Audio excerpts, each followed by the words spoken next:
জিবরাইল আলাইহিস সালাম একদিন আসছেন মসজিদে নববীর সামনে। আল্লাহ জিবরাইল মসজিদে নববীর সামনে সেই জিজ্ঞাসা করেন, বলুন তো দেখি এই মুহূর্তে আল্লাহর জিবরাইল কোথায়? আবু বকর সিদ্দিক রাদিয়াল্লাহু তাআলা আনহু চোখ বন্ধ করে ফেলছেন। চোখগুলো খুলেই বলেন, তামাম দুনিয়া দেখে ফেলছি, আল্লাহর আরশ পর্যন্ত দেখে ফেললাম, কোথাও আল্লাহর জিবরাইল নাই। পৃথিবীর কোনায় কোনায় ঘুরে ঘুরে দেখলাম, কোথাও জিবরাইল নেই। আমার মনে হয় আমি আবু বকর, আর আমার সামনে যিনি উনি আল্লাহর জিবরাইল। মর্যাদা কমছে না বাড়ছে? মসজিদ সাফ করলে মর্যাদা কমে না, মর্যাদা আরো বাড়ে। আল্লাহর রসুল সর্বপ্রথম নবুয়তের দায়িত্ব পায়া পুরুষদের মধ্যে আবু বকর সিদ্দিক রাদিয়াল্লাহু আনহুকে কালিমার দাওয়াত দেন। মক্কায় কি আর কোনো মানুষ ছিলেন না? আবু বকরকে কেন? প্রশ্ন জাগেনি না জাগে না? আবু বকর সিদ্দিক রাদিয়াল্লাহু আনহু ছিলেন নবীজির বাল্যকালের বন্ধু, একদম ছোট থেকে জীবনের শেষ পর্যন্ত সঙ্গী। আর কোন বন্ধু যদি কোনো বন্ধুকে কোনো ব্যাপারে সাপোর্ট দেয়, সত্যতার ভোট দেয়, এক বন্ধু যদি বলে আর এক বন্ধুর ব্যাপারে তার চরিত্র ভালো, দুনিয়ার সব মানুষে তাকে ভালো বলতে বাধ্য। কারণ বন্ধুর চাইতে আরেক বন্ধুরে অন্য কেউ চিনে না। বন্ধুর চাইতে বেশি বন্ধুর ব্যাপারে আর কেউ চিনে না। যা করে দুজন মিললেই করে। আবু বকর সিদ্দিক রাদিয়াল্লাহু আনহু ব্যবসার কাজে গেলেন সিরিয়ায়, নবুয়ত পাওয়ার আরো 5 বছর আগে। সিরিয়ায় গিয়ে উনি এক তাঁবুতে যখন ঘুমাইছেন, ঘুমায় স্বপ্নে দেখেন পূর্ণিমার চাঁদ আসমানে ছিঁড়ে পড়ে গেছে জমিনে। এই আসমানের চাঁদ ছিঁড়ে জমিনে পড়ে টুকরা টুকরা হয়ে গেছে, মক্কার ঘরে ঘরে ঢুকতেছে। ঘুম থেকে উঠে উনি পেরেশান, এক ইহুদি আলেমের কাছে গিয়ে বর্ণনা করলেন। ইহুদি আলেম শুনে বলেন, তুমি কে, কোথাকার আমি জানি না, তবে তোমার স্বপ্নের ব্যাখ্যা হইল পৃথিবীতে সর্বশেষ নবী যিনি হবেন, সর্বপ্রথম তার হাত ধরে তুমি কালিমা গ্রহণ করবা। এই স্বপ্ন উনি আর জীবনে কারোর কাছে বলেন নাই। 5 বছর পরে যখন বিশ্বনবী কালিমার দাওয়াতটা দিলেন, আবু বকর সিদ্দিক রাদিয়াল্লাহু আনহু বলেন, আপনি যে নবী হইছেন, নবুয়তের দলিল কি? জিবরাইল আমিন আপনার আমার নবীকে কানে কানে বলে দিচ্ছেন, আপনি বলেন নবুয়তের দলিল তোমার 5 বছর আগের দেখা স্বপ্নটা। আল্লাহর রসুল বলেন, তোমার 5 বছর আগে দেখা স্বপ্নটাই আমি নবুয়ত দলিল। আবু বকর তো বসার থেকে দাঁড়ায় গেছে যে আমি এই স্বপ্ন কারোর কাছে বলি নাই। আল্লাহর রসুল বলেন, জিবরাইল আমার এই কথা বলতে বলে দিছে। হাত ধরে মুসলমান হয়ে গেছে। মহিলাদের মধ্যে সর্বপ্রথম কালিমার দাওয়াত দেন আম্মাজান খাদিজাতুল কুবরা রাদিয়াল্লাহু আনহা। উনি নবীজির বিবি। মক্কায় কি আর কোনো আপনজন আত্মীয় স্বজন মহিলা নবীজির ছিল না? বিবিকে কেন দিলেন? কারণ বিবি যদি বলে আমার স্বামী ভালো, আসলে লোকটা ভালো। কারণ বিবির কাছে ভালো হওয়া এত সহজ না। ঠিকটা যেমনি কইতেছে, আবার মুসকে মুসকে আসতেছে। মন্ত্রী মন্ত্রণালয়ে মন্ত্রিত্ব চলে, গড় চলে না। জোরে কর। চেয়ারম্যান ইউনিয়ন পরিষদও চলে, গড় চলে না। এমন কি ফির সাহেবের ফির আনলেও চলে না। জোরে কর। মুরিদ গেছে ফিরের কাছে বিচার দিত, দোয়া চাইত। বেটা খুব যন্ত্রণাত আছে, সকালে কার্য হয়, বিকালে কার্য হয়, স্বামী স্ত্রীর মধ্যে খুব বনাবনি হইতেছে না। তো মুরিদ মনের দুঃখে পীরের কাছে গেছে একটু দোয়া আনার জন্য। ফিসা হুজুরের বাড়িতে ডাকতেছেন, হুজুর বাড়ি। দুইবার ডাক দিছে, বাড়ির ভিতর থেকে আওয়াজ আইছে, তোর ফির বাড়িত নাই। আওয়াজের লক্ষণেই বোঝা যায় আগুন। মুড়িদে কয় আমি কই আইছি তো আসল। ফিসা হুজুর কই গেছেন? তোর আগে বিশ্রাগে, তোর আগে কুচ তোরার ভিড় কই গেছে। আয়ো কাজ গো, আমিও একখান জারু লয়ে বইছি। মুড়িদে কয় আল্লাহ ভালো রাখছে আমারে।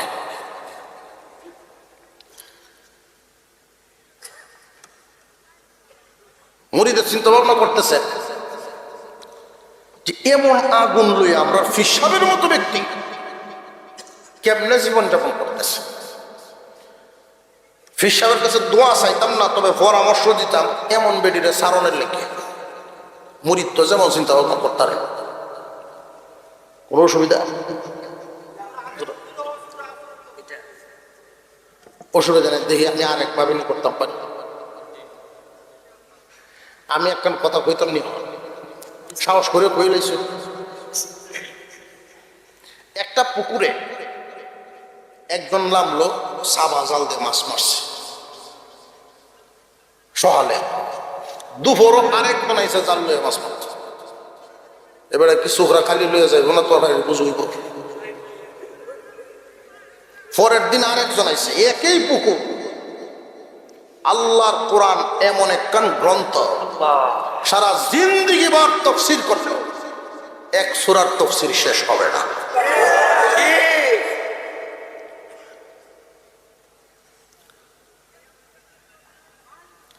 হুজুর যে কথা বলে গেছেন আমি ওইটাই কইতেছি। আশ্চর্য, সূরা নিয়ে পড়ছি, কথা তো আর এটি না। দেখতা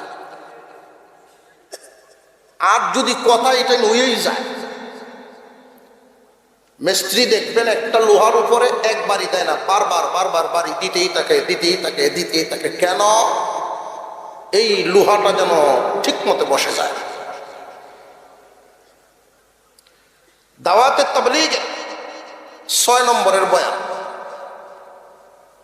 100 বছর আগ থেকে যে শুরু হয়েছে 6 নম্বর, এটা 7 হয় না 5ও হয় না। জোরে কর। আগের দিনও 6 নম্বরের বয়ান, পরের দিনও 6 নম্বরের বয়ান, পরশু দিনও তো 6 নম্বরের বয়ানই। কেন? বারবার বলতে বলতে বলতে বলতে যেন একই জায়গায় বসে যায়। একজন মানুষের অন্তরে যদি 6 নম্বরের উসুল বসে যায়, কামিয়াব। বয়ান শুনে তো আমরা সাধারণত কান ভারী করি, দিল ভারী করি না। আল্লাহ হুজুর সাল্লাল্লাহু আলাইহি ওয়াসাল্লামের দ্বিতীয় দাওয়াতটা ছিল খাদিজাতুল কুবরা রাদিয়াল্লাহু আনহার কাছে। কেন? মহিলাদের মধ্যে উনি সবচেয়ে কাছের বিবি। বিবির কাছে যদি ভালো হওয়া যায়, সকল মহিলাদের কাছে উনি ভালো। ফির সাহেবের কাছে গিয়ে যখন বিকালে সাক্ষাৎ হইল, হুজুর আপনি এমন জিনিস লইয়া সংসার করতেছেন। তখন ফির সাহেবের হালত হইল উনি বাঘের উপরে বসা। বাঘের উপরে বহন কি সহজ না কঠিন? বাঘরে গুড়া বানায় নিয়ে আসে। হুজুর বাহিরে আপনার এত শান, ভিতরের অবস্থা তো খুব খারাপ। হুজুর বুঝে লাইছেন, তুই কি আমার বাড়িতে গেছলি? কছি হুজুর আমি বাড়িতে গেছিলাম। ফিডা টিডা খাইছস কি? না আমি আইসি কোন রকম, আল্লাহ বাঁচাইছে তোরে। তুই যাইবি আমার খান খাত বাড়ির যাসকের লাগে। হুজুর আমি বুঝতাম পারছি না, তবে আপনি যে আগুন লয়ে চলতে শুনে এটা বুঝতে পারছি। এই বুঝানির লাগে নাইছি। যে তুই আমার বুঝানির লাগি না ইসলো এহনের না ইসলো বুঝানির লাগি বাড়ির কেন আসতো সেটা কম, কারণ বাড়ির যে কারণে আসলাম এটা লাগতো না। বাড়ির কেন আসেন মনে নয় বই লাগে 10 হাজার পাইছে আল্লাহ পালা উঠে তো ঠান্ডা বানাইছে। বাড়ির যে জন্য ইসলাম এটা লাগতো না, আমার আল্লাহ পালা রাখছে। আপনি যে আগুন লয়ে চলতেছেন ছেড়ে দেন। পিসাব বলেন এটা তো আমিও বুঝি, মাত্র 1 মিনিট লাগতো সামনে। ইদ্যত পালন হওয়ার পরে উনি তো আরেক জায়গা গিয়ে বেউ, আরেক মুমিনের কাছে বেউ, এইবার জিন্দিগি শেষ জ্বলতেছে, আমি জ্বলি আরেকবার মেলে লাভ নাই। আর আমি চেষ্টাতে আছি তার লাইনে আনা। যদি বিবিকে আমি ভালো বানাতে পারি জিহাদের সব হবে। সবাই শুধু ভালো বিবি নিয়ে সংসার করবে, একটু বাঁকা থাকতে পারে না পারে না? আর একটু জোরে কর। যদি কোনো স্বামী স্ত্রীর কথা শুনে নিজেকে ধৈর্য ধারণ করা রাখতে পারে জিহাদের সব হবে। অনুরূপ কোন স্ত্রীও স্বামীর কটু কথায় স্ত্রী রাগ হয় নাই, ধৈর্য ধরছে, সব হবে। স্বামী স্ত্রীর সম্পর্কটা এরকম হওয়া চাই। সর্বপ্রথম পুরুষ হযরত আদম আলাইহিস সালাম, আল্লাহ পাক বানাইছেন মাটি দিয়া। 4 জন বড় বড় ফেরেশতা, জিবরাইল আলাইহিস সালাম, মিকাইল আলাইহিস সালাম, ইসরাফিল আলাইহিস সালাম, আজরাইল আলাইহিস সালাম। 4 জন ফেরেশতারই হুকুম দিলেন মাটি আনো, আদম বানাবো। মাটি আনার জন্য জিবরাইল আমিন গেলেন, আনতে পারেন নাই। মিকাইল আলাইহিস সালাম গেলেন, আনতে পারেন নাই। ইসরাইলও পারেন নাই। জিবরাইল পারেন নাই, মিকাইল পারেন নাই, ইসরাফিলও পারেন নাই। কেন পারেন নাই? মাটি কান্দে, মাটির জন্য দয়া হয়। আজরাইল আলাইহিস সালাম গেলেন, গিয়ে এক থাবা দিলেন, মাটি উঠায় নিয়ে আসছে। আল্লাহ রব্বুল আলামিন আজরাইলকে বলেন, আজরাইল রে, তোমাকে একটা দায়িত্ব দিব যেটা অন্য কাউকে দিলে চলবে না। এই যে আদম বানাবো, আদমের জাতি হবে, এদের জান কবজের দায়িত্ব তোমার হাতে দিব। কারণ এর মায়া বেশি। যদি জিবরাইলের দায়িত্ব দেওয়া হইতো, আজরাইল যখন জান কবজ করে, স্বামীর জান কবজ করার পরে বিবি কান্দেনি না কান্দে না? বাবার জান কবজ করার পরে সন্তানে কান্দে। আজরাইলের মায়া লাগে না? যদি জিবরাইলের দায়িত্ব দেওয়া হতো, জান কবজ করার যদি শুরু করতেন, বিবির কান্না শুই নাই, মনোমায়া লাগলো, এবার তাও আগামীতে মনে অসুবিধা আসেন দিন আসেন লাগলো না। আজরাইলের দায়িত্ব আছে। আদম আলাইহিস সালামের বডিটা বানানোর পরে যখন রূহ ঢুকাইলেন ভিতরে, রূহ মাটির পিন্ডা, রূহ থাকে না, এইসা পড়ে। আল্লাহ পাক রব্বুল আলামিন জিজ্ঞাসা করেন, রূহ কি হইছে, তাকো না কেন? রূহ জবাব দেন, ভিতর অন্ধকার, তাকতে আমার ভয় লাগে, আলো জ্বালানোর ব্যবস্থা করেন। আল্লাহ পাক রব্বুল আলামিন জিবরাইল আলাইহিস সালামকে হুকুম দিলেন, নূরে মুহাম্মাদি আদমের কপালের মধ্যে ঘষিয়া দাও। এই জন্য তাফসীরে জালালাইনের মধ্যে লেখা আছে, আদম আলাইহিস সালাম মাঝে মাঝে বলতেন, প্রভু হে,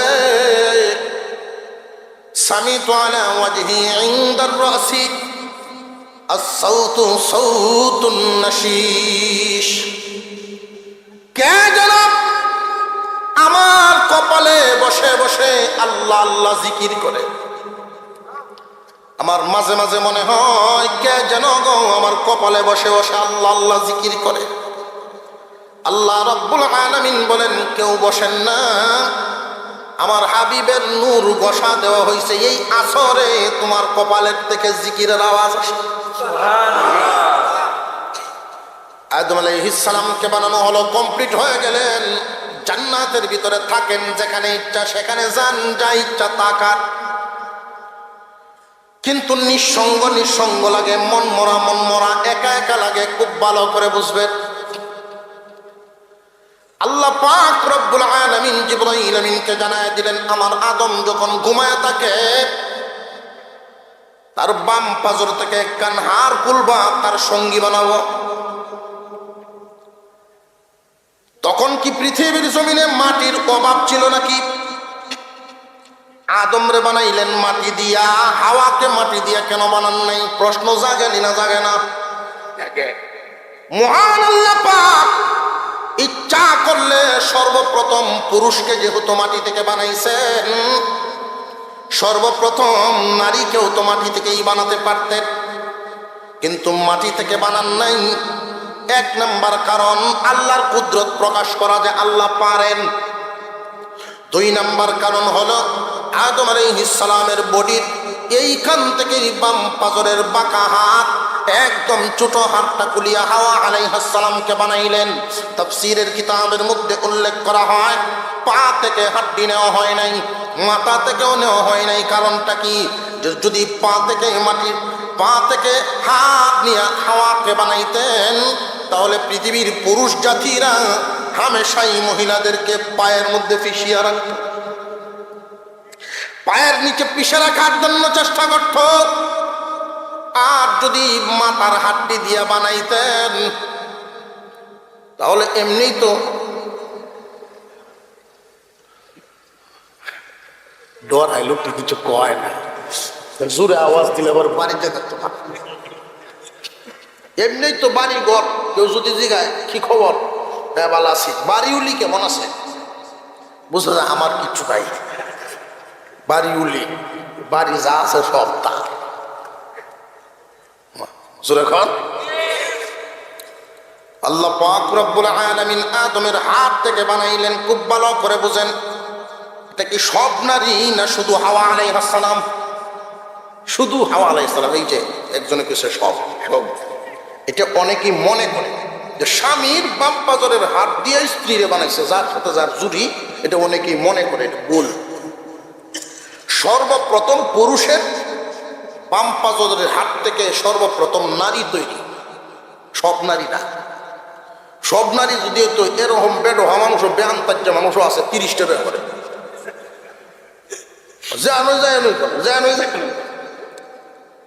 বাম পাজরের হাত থেকে যদি বউ বানানো হইতো, হাত থাকে কটা করছে 30টা, থাকবো কটা তো নাই, ওই তাহলে সেই সাইডে রাখ দিয়ে থাকতো না। সর্বপ্রথম নারীকে আল্লাহ তাআলা এই জায়গার হাত দিয়ে কেন বানালেন? এখন কথাটা শুনে। এই হাতটা হলো কলিজার একদম কাছে, কলিজাটা এইভাবে ঝুলন্ত, এই হাতটা একদম কাছে। কোন নারীকে যদি একজন মানুষ অবহেলা করে, এই সংসারে উন্নতি হবে না। এই নারীও যদি পুরুষের কান্দে ওঠে, তবু তার সংসারে উন্নতি হবে না। একজন নারীর তার জায়গা হবে পুরুষের বুকের মধ্যে, শান্তির জায়গা। হার্টের উপরে একজন নারীর শান্তির আশ্রয়ের জায়গা হইল পুরুষের বুকে। কোন নারী যদি চায় পুরুষে ঘুরাইতো, অশান্তি ছাড়া কিচ্ছু হবে না।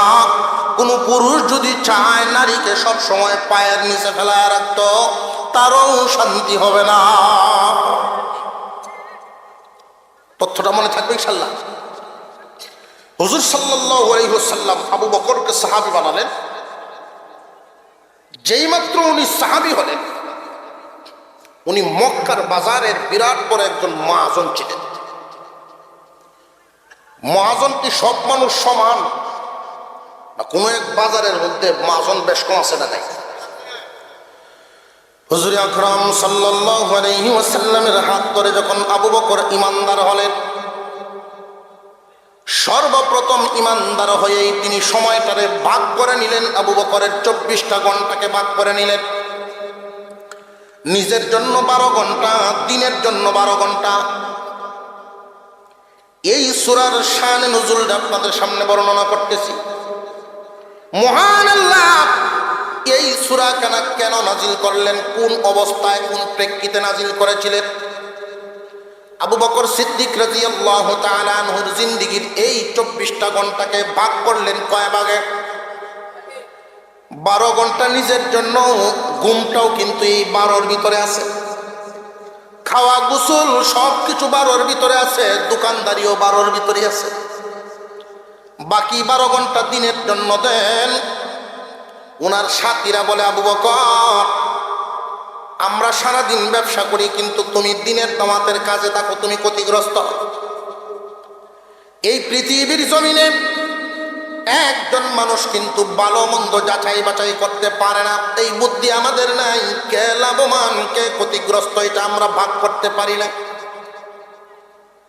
একই বাবার 2 সন্তান, একটা ছেলে মাদ্রাসায় কিছুদিন পড়াশোনার পরে ভালো হাফেজ হয় নাই, ভালো আলেমও হতে পারে নাই, গ্রামের মসজিদ বাবার সংসারটা কোন রকম চালাইতে পারেন। তার হালত হলো এমন, কাউকে দিতে পারে না, কারোর কাছে চাওয়াও লাগে না। অবস্থা কি খুব খারাপ না মোটামুটি ভালো? 5 ওয়াক্ত নামাজ ঠিক আছে, ঈমান আমল আখলাক ঠিক আছে, কিন্তু বাবা তার প্রতি খুশি নাই। পক্ষান্তরে আরেকটা ছেলে বাংলাদেশের পড়া শেষ করে বিদেশের ডিগ্রি আইনা এমন একখান চাকরি পাইছে, বেতন তার 3 লাখ, উফরি আরো 6 লাখ। উফরি বুঝছেন না? জিনে দেয়, উফরি দিব কেনা, জিনে। যেই মাত্র দুহানো গিয়ে সকালে বয় তো মানুষ আয়া পইলাই জিগায় এইটার কথা, লাল্লার খবরের তো আগে লইবে সে, তোমার এই ভূতের কি খবর? আমার ভূত পেটা, আল্লাহর মাল ভূত পেটা দিছে আল্লাহ। খুব খুশি বাবা যে আমার ভূতের 1 মাসের ইনকাম দিয়ে আমি 3 বার ওয়াজ করতে পারি। বেতনের কবল লইস না, বেতনের থেকে উফরি বেশি। বাপ খুব খুশি যে আমার এই ভূত কামো লাগছে, যার বড়টা কইস না, হেটের কথা জিগায় না, শেষ বরবাদ, এই ভূত বরবাদ। আপনার ছোট ভূতে কি নামাজ পড়ে? আমরা কয়েকদিন নামাজ পড়ছি, নামাজের বয়স হয়েছে স্যার আর নেই, মাত্র 2 বাপ হয়েছে, ওখানে কি নামাজ পড়তে হবে? বোঝা গেল বাপের মতে বালি গিয়েছে না। আমরা চিন্তা ভাবনা করি নামাজও যাই কোন সময় সুবহান রাব্বিয়াল আযীম বাইরে না, সবিন করে যায়, আছে না নাই? সারা জীবন উল্টা পাল্টা, শেষ জীবনে কয় সুবহানাল্লাহ। কয় হুজুর দেখছি কিচ্ছু নাই দুনিয়াতে, সব জিরো। মনটারে বুঝায়, আমরা বুঝাই যে এখন উনি আমরা দল সেটা বুঝাইতেছে। কয় হুজুর সব জিরো, কিচ্ছু নাই দুনিয়াদারি, কিচ্ছু নাই, ব্যবসা সাইডে দিছি, গৃহস্থী সাইডে দিছি, এখন আল্লাহ আল্লাহ করি। আল্লাহ আল্লাহ যে তুমি করো এমনি না রে চান্দু, বহুদিন ভরে ঘুরে গান খাইছ।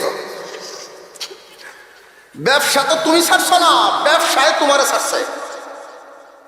গৃহস্থী তুমি ছাড়ো নাই, গৃহস্থী তোমারে ছেড়ে দিছে। খুব ভালো করে জেনে রাখবেন, মাঝে মাঝে দান বাক্স সিরা টেহা পাওয়া যায়, দান বাক্স সিরা টেহা পাওয়া যায়, এটি খেলা দেয়। দেখ কোনো দুহানো যখন চলে না, আল্লাহরে দেলায়।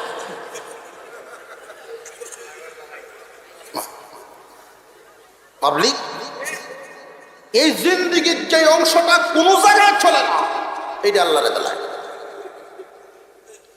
কইতো চাইছেন সুবহান রাব্বিয়াল আযীম বা সবিন কবুল হইব। কেন যায় এরা মসজিদ? এইটারও একটা কারণ আছে, কইলতাম নেই, কইলাম নেই। আমি এই কথাগুলি বলতেছি না যুব সমাজ বেশি শিক্ষা হাসিল করার জন্য। জীবন শেষ করেই জানায় না, বালেগ হওয়ার পর থেকেই তোমার উপরে হুকুম সাজদা দাও।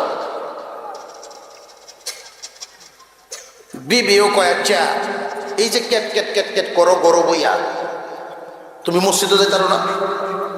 কয় আমিও চিন্তা করতেছি এই অবস্থায় যদি মরি মানছে কি কইব, একদিন নমাজ পড়লো না এই কথা কই বলছে, এই বদনাম দুর্ঘটনা লাগবে মসজিদ আমার। যদি আল্লাহর ভয়ে ঢুকতো বালে হওয়ার পরে ঢুকার কথা। বদনাম দূর করতে হয়েছে। এই দিক দিয়ে যে একটা বের আছে লাগায় মসজিদ বসে আল্লাহর ঘর, হুজুর আল্লাহর ঘর দোলা, তার কলজাত লাগতেছে, আল্লাহর ঘর দোলা, কষ্ট লাগতেছে তার। আল্লাহর ঘর ধুলা আছে, আর ওটা একটু পরিষ্কার করলে কি হয়? লাভ আছে না নাই? আল্লাহর ঘর সাফ করলে কি লাভ? নবীজি বলেন, কেউ যদি আল্লাহর ঘর সাফ করে দেন, আল্লাহ তার দিল সাফ করে দেন। এই গুণগুলো আমাদের মুসল্লিদের ভিতরে নাই, এই কারণেই আমাদের এই অবস্থা। 10 বছরের মুসল্লি গীবত করা ছাড়তে পারে না, কারণ কি? দিল ময়লা। 10 বছরের মুসল্লি মিথ্যা কথা ছাড়তে পারে না, দিলে ময়লা সাফ হয় না। যে আমলে দিল সাফ হবে এই আমল করে না। আবু বকর সিদ্দিক রাদিয়াল্লাহু আনহু মসজিদে সবার আগে ঢুকতেন, মসজিদ থেকে সবার পরে বাইরেতেন। ডিউটিটা কি? দরজা জানালা নিজে খুলতেন, আবার বাহির হওয়ার সময় নিজেই বন্ধ করে আইতেন। আল্লাহ পাক তার মর্যাদা কি কমাইছেন না মর্যাদা বাড়াইছেন? জিবরাইল আলাইহিস সালাম একদিন আসছেন মসজিদে নববীর সামনে। আল্লাহ জিবরাইল মসজিদে নববীর সামনে সেই জিজ্ঞাসা করেন, বলুন তো দেখি এই মুহূর্তে আল্লাহর জিবরাইল কোথায়? আবু বকর সিদ্দিক রাদিয়াল্লাহু তাআলা আনহু চোখ বন্ধ করে ফেলছেন। চোখগুলো খুলেই বলেন, তামাম দুনিয়া দেখে ফেলছি, আল্লাহর আরশ পর্যন্ত দেখে ফেললাম, কোথাও আল্লাহর জিবরাইল নাই। পৃথিবীর কোনায় কোনায় ঘুরে ঘুরে দেখলাম, কোথাও জিবরাইল নাই। আমার মনে হয় আমি আবু বকর, আর আমার সামনে যিনি উনি আল্লাহর জিবরাইল। মর্যাদা কমছে না বাড়ছে? মসজিদ সাফ করলে মর্যাদা কমে না, মর্যাদা আরো বাড়ে। আমরা তারা কি করে? ইমাম সাহেবরে খুঁজে রুমও যদি শুয়ে থাকে, ইমাম সাহেব হুজুর উঠে দেখো না গাছের পাতা পড়ে রয়েছে, ইমাম সাহেবরে তুললে না গাছের পাতা সাপ। এমন বেয়ান্তের যে মানুষও আসারে নাই। আল্লাহ যাইব মাঝে মাঝে জিগাইব, কারণ তার তো কোনো কাম নাই। তো দিলেন ব্যবসায় ছাড়ছে, গৃহস্থে তারা ছাড়ছে, গরম দাম নাই। মসজিদ একটু পরে দিনের 11টার সময় মসজিদের ফ্যান চাইতে দেশ, আল্লাহর ঘর কি শান্তি, কি আরাম, আল্লাহর ঘর কি আরাম।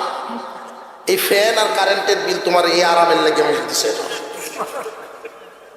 নামাজের টাইমে ছাড়ো। মুসল্লিদের পক্ষ থেকে মসজিদ কমিটি অনুমতি দিয়েছে, দাওয়াতের তাবলীগ আসতে থাকবে, তারা ব্যবহার করবে, অনুমোদিত। ইমাম সাহেব ব্যবহার করবে, মুয়াজ্জিন ব্যবহার, অনুমোদিত। সকল মুসল্লি 24 ঘন্টা ব্যবহার করবে, এটা তো অনুমতি দেয়। নামাজের টাইমে করতা আগে আয়া চিত্ত রাত হতে, আহা আল্লাহর কি আরামের ঘর। ইমাম সাহেব আপনি যাইন কি কই একটু বড় ওরা নামাজ পড়া ঘরে যাইন কি কই? ইমামে কয়, আল্লাহ এই গজব অবশেষে আমার উপরে নাজিল হইতো। ইমাম অতিষ্ঠ। কিছু লোক এরকম, ইমাম সাহেবের পিছনের যে জায়গাটা, এই জায়গাটার প্রতি খুব নিশা। অথচ এই জায়গায় একজন যোগ্য লোক, মনের দুঃখে বলি, বহুত মসজিদে গেলে যত বড় যোগ্য আলেমই যাও, ইমামের পিছনের জায়গাটা ছাড়তে রাজি না। অনেক মুসল্লি বোঝা যায় যে কুড়াটা গাড়িয়ে বসে এই জায়গা ছাড়তো না। কেন ছাড়ে না? এই এক হাদিস শুনছে, নামাজের উপরে আল্লাহর রহমত নাজিল হয় সর্বপ্রথম ইমামের উপরে পড়ে, এরপরে এই রহমত ইমামের পিছনে যিনি ওনার উপরে যায়।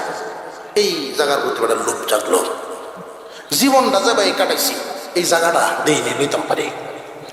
বিবি সাহেবকে কয়, আমার বেশ একটা যায় নামাজ দিয়েছেন হজত এটা কই? তুমি যায় নামাজ তো কি করতাম? কয়েকটা জায়গা দখল করতাম। জীবনটা কাটাইছো তুমি, আউলো মানুষের সিম টিললে জায়গা দখল করি, মসজিদ আরম্ভ করছ, তুই বুঝতে না জানে ওটা বিছাইছে না। বিসমিল্লাহির রহমানির রহিম জায়নামাজ ব্যক্তিগত মসজিদে ব্যক্তিগত জায়নামাজ বিছাইলে নিয়ত রাখতে হবে, আপনি যদি আসার আগেই অন্য কেউ বসে যায় তাকে তুলতে পারবেন না। যদি তুললে দেন বোঝা যেত জায়গা আপনি দখল করে রাখছেন, আল্লাহর পর দখল করে লাই। দেখবেন এই সমস্ত জায়নামাজ বিছানেওয়ালা লোক যদি গিয়ে দেখে কেউ বই উঠছে, আস্তে আস্তে দেওয়ান বিছাই এই বেটা লজ্জায় আনতে জায়গা আছে না নাই? তার তো এটা জানা নাই ইমামের পিছনে যিনি দাঁড়াবেন ন্যূনতম একটা যোগ্যতার দরকার। কারণ নামাজে সমস্যা হতেই পারে, ইমাম সাহেব মানুষ। একদিন ফেস লাগিয়ে বসে, ইমামের ফেস লাগিয়ে বসে মাগরিবের নামাজ এক রাকাত কালি গেছে, ওজুস লিখেছে, ইমাম সাহেব পিছনে হাত দিয়া সামনে আনতে চাইতেছে, যারে ধরছে উনি তো জানে না কিস্তা। ইমাম সাহেব সামনে টানে, মুসল্লি পিছিয়ে টানে, 2-3 টান দিক দিয়ে ওটা নামাজ সাইডে দেখছে, আমার এখানে টানো না, আমি তো জানি না কিস্তা।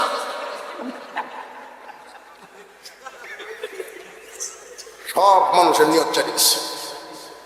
আপনি জানেন না এই জায়গা কেন গিয়ে দাঁড়ালেন? আমি তো গেছিলাম রহমতের আশায়, এরকম গজব হয় প্রথম জায়গা না। তার জিন্দিগিতে এই জায়গা তার যে বসে রাখলো একটা লাখ সিদ্ধ করছে। আল্লাহ আমাদেরকে হেফাজত করেন, বলুন আমিন। এই কথাটা বললাম এই কারণেই, সূরার শুরুতে একটা শব্দ আছে ওয়াল আসর, ওয়াল আসর। আল্লাহ বলেন আসরের কসম। কিসের কসম? আসরের কসম।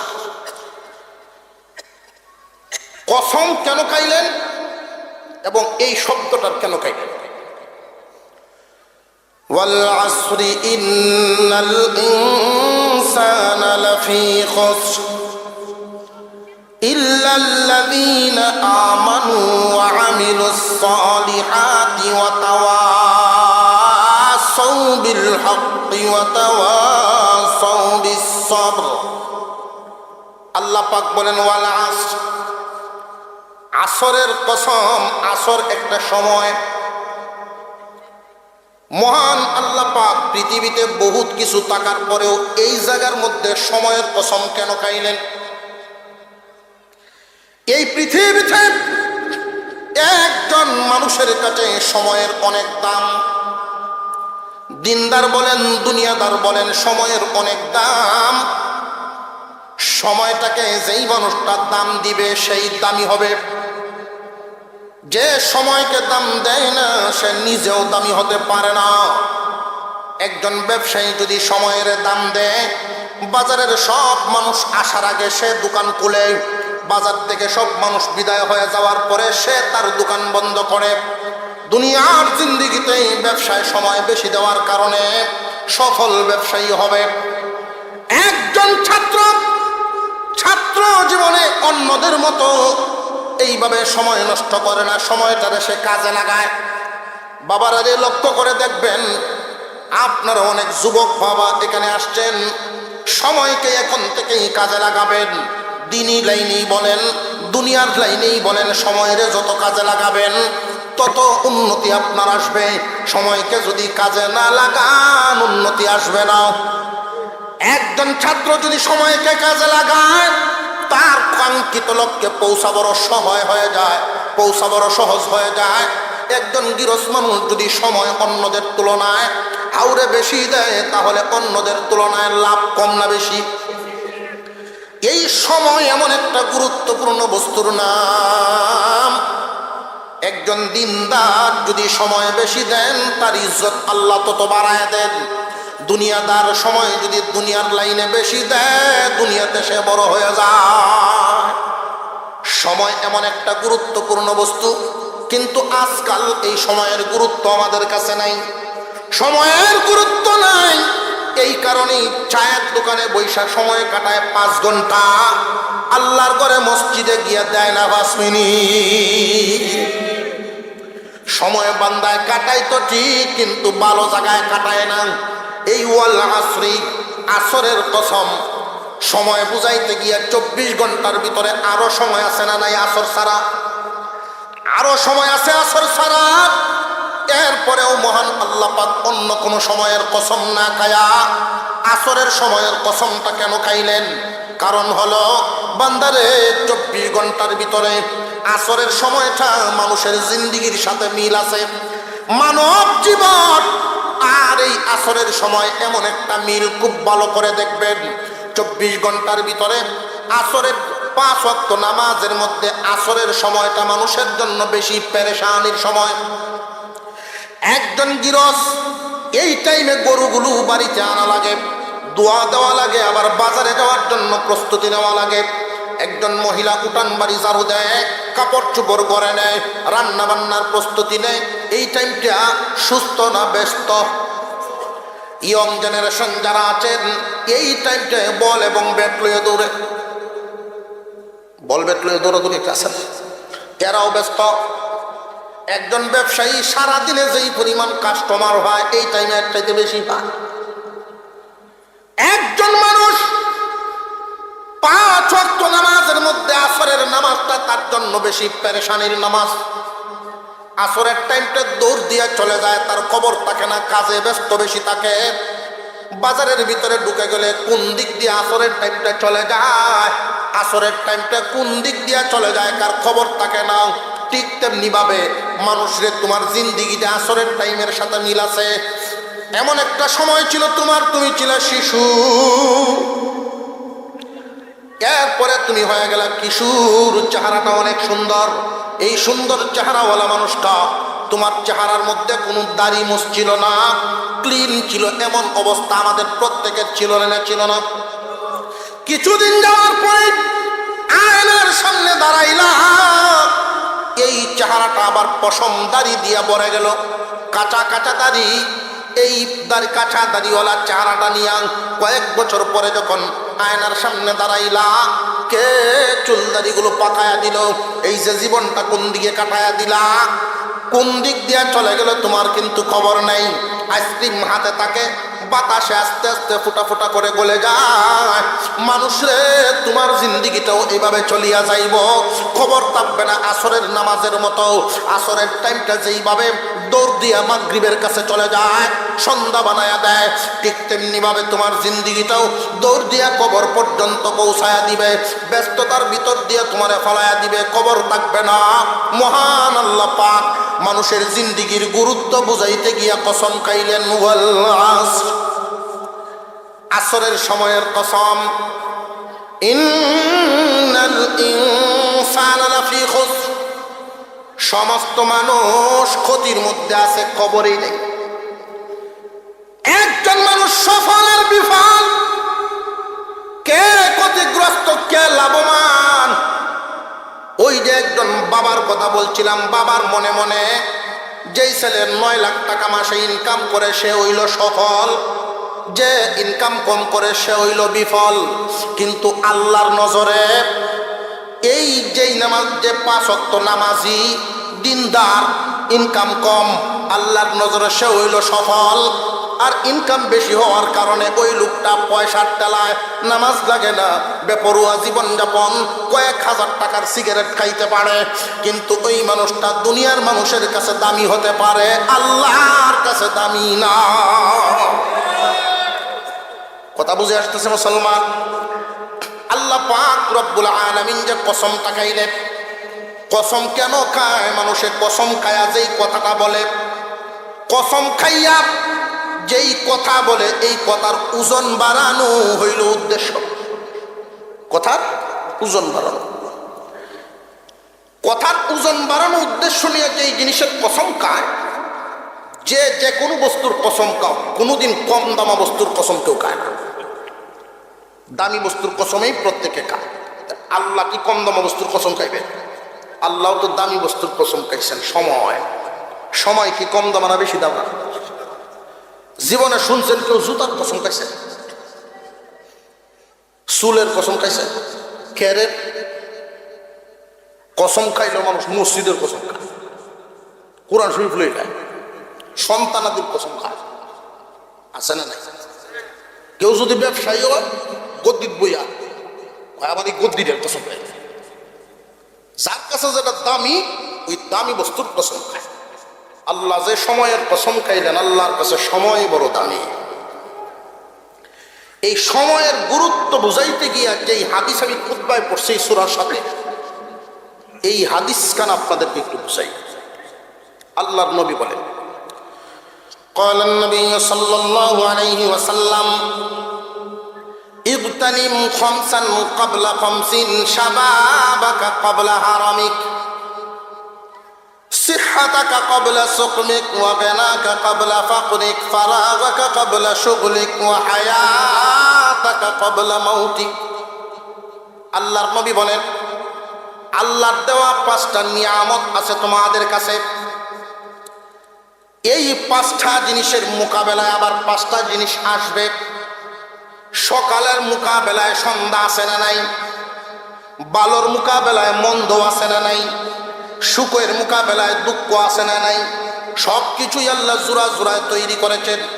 আল্লাহর পয়গম্বর বলেন এই হাদিসের মধ্যে 5টা জিনিস আসার আগে 5টা জিনিসের কদর করো, গনিমত মনে করো, মূল্যায়ন করো। 5টা জিনিস আসার আগে 5টা জিনিসকে মূল্যায়ন করো। 1 নম্বরে ইগতানিম খামসান ক্বাবলা খামসিন শাবাবাকা ক্বাবলা হারামিক। যৌবনকালকে গনিমত মনে করো বার্ধক্য আসার আগে। রে যুব সমাজ, কান পেতে শুনে রাখেন, আল্লাহর পয়গম্বর বলেন যুবকরা যৌবনকালকে গনিমত মনে করো, আল্লাহর দেওয়া গনিমত। যৌবন কি কোনোদিন আমরা কিনতে পারছি না ফ্রি দিছেন? আমরা কি কিনে আনছি না ফ্রি দিছেন আল্লাহ? মহান আল্লাহ পাক একান্ত দয়া করে এই যৌবনকাল আমাদেরকে দান করেছেন। আল্লাহর পয়গম্বর বলেন আল্লাহর দেওয়া যৌবনকালকে আল্লাহর পক্ষ থেকে গনিমত মনে করবা। এই গনিমত মনে করবা গনিমত, কিন্তু মূল্যায়ন করবা বার্ধক্য আসার আগে। যৌবনকালকে কাজে লাগাও, বার্ধক্য আসার আগে যৌবনকালটারে কাজে লাগাও। কেমনে? যদি যৌবনকালে আল্লাহকে খুশি করতে পারো, বুড়া হয়ে গেলে বোনাস পাইবা। একজন মানুষ সরকারের ঘরে যদি তার যৌবনটা কাটায় দেয়, বুড়া হওয়ার পরে রিটায়ার্ড হয়ে যায়। রিটায়ার্ড হয়ে গেলে মৃত্যুর আগ পর্যন্ত তার জন্য বাতার ব্যবস্থা আছে না নাই? ঠিক তেমনি ভাবে একজন যুবক তার যৌবনটাকে যদি আল্লাহকে খুশি করার কাজে লাগায়া দেয়, এই মানুষটা যখন বুড়া হয়ে যাবে, বিছানায় পড়ে যাবে, আগের মতো ইবাদত আর করতে পারে না। দূরে কোথাও জানাজার সংবাদ পাইলে যাইবার পারে না, বুড়া হয়ে গেছে। তাহাজ্জুদের আমল করতে পারে না, বুড়া হয়ে গেছে। সকাল বিকাল কোরআন তিলাওয়াত করতে পারে না, আগের মতো বুড়া হয়ে গেছে। 5 ওয়াক্ত নামাজ আগে যেমনে মসজিদে গিয়ে আদায় করতো, ঝড় বৃষ্টি মানে নাই, এখন আর পারে না। এই মানুষটা যখন ঘরে শুয়ে শুয়ে আফসোস করে, প্রভু গো, এমন একটা সময় ছিল সকল নেক কাজের মধ্যে আমি যাইতাম, তোমাকে খুশি করার জন্য পাগল পারা ছিলাম, এখন তো আর পারি না। বুড়া হইয়া যখন ঘরের ভিতরে আফসোস করবে, মহান আল্লাহ পাক ফেরেশতাদেরকে ডাক দিয়া বলেন, ফেরেশতারা, আমার বান্দা নিজে নিজে বুড়া হয় নাই। যেইভাবে যৌবনকাল আমি দেই, বুড়া কালও আমি দেই। নিজে নিজে বুড়া হয় নাই, বুড়া কেউ হইবার চায় না, আমি আল্লাহ দেই। তারে বুড়া বানাইছি আমি। জোয়ানকি যে দিয়েছিলাম, এই জোয়ানকিটা আমি আল্লাহকে খুশি করার জন্য কাটাইছে। ও ফেরেশতারা, আমার বান্দা বিছানায় পড়ে পড়ে আফসোস করে, ফেরেশতারা রে, নেকি লিখার কলমটা কিন্তু থামাইবা না। আমি আল্লাহ হুকুম দিলাম, মরার আগ পর্যন্ত যৌবনকালের ইবাদতের সব তার আমল নামায় দিয়া যায়। ইবতানিম খামসান ক্বাবলা খামসিন শাবাবাকা ক্বাবলা হারামিক। আসরের সময়ের কসম খায় আল্লাহ পাক সময়ের গুরুত্ব বুঝাইছেন। এই পৃথিবীর জমিনে প্রত্যেকটা মানুষই এক একটা দিন কাটাইবে, একদিন তার কবরের দিকে আগাইবে। কবি বলেন, কদম সুয়ে মারকাদ নজর সুয়ে দুনিয়া, কদম সুয়ে মারকাদ নজর সুয়ে দুনিয়া, কিধর যা রহা হ্যায় কিধর দেখতা হ্যায়, কিধর যা রহা হ্যায় কিধর দেখতা হ্যায়। এক একটা দিন চলে যায়, আর একদিন তুমি কবরের দিকে অগ্রসর হয়ে গেলাম। কিসের মোহমায়ায় তুমি আল্লাহকে ভুলে রইছ? ব্যবসার মোহমায়ায়, যে এই ব্যবসা কিন্তু তোমার চিরবন্ধু নয়।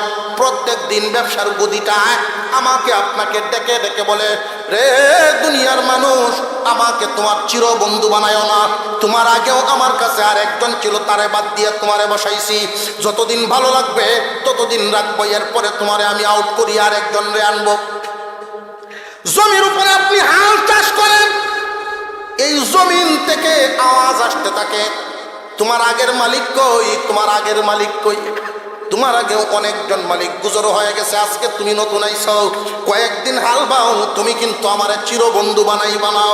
আমারে যদি বন্ধু বানাও ভুল করবা, তোমার বন্ধু তোমার চির আপন হলেন আল্লাহ।